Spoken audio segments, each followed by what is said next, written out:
मरने से पहले की सबसे अजीबोगरीब अंतिम इच्छाएं। सबसे पहले जॉन वेन गेसी। इनकी अंतिम इच्छा इनसे पूछी गई तो इन्होंने कहा कि मेरे लिए खाने में कम से कम 12 तो झींगे लाओ और फ्रेंच फ्राइज और स्ट्रॉबेरी। और हाँ, पहले मैं KFC में मैनेजर रह चुका हूँ, तो एक बकेट KFC से फ्राई चिकन। भाग के जाओ, बहुत तगड़ी भूख लग रही है और फिर जल्दी मरना भी है यार, वैसे ही लेट हो रहे हैं। चल, मजाक से हटके एक्चुअल में उन्होंने यही सब ऑर्डर किया था। नेक्स्ट, रॉनी ली गार्डनर। इनकी अंतिम इच्छा थी कि मैं खाने में बीफ टिक्का, झींगे की पूंछ, एप्पल पाई और वनीला आइसक्रीम खाना चाहता हूँ। और हाँ, कोल्ड ड्रिंक में तो 7 अप ही चाहिए।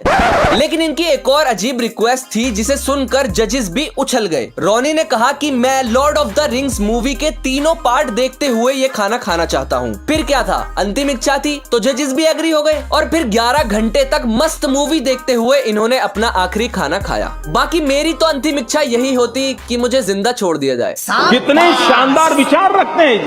सब्सक्राइब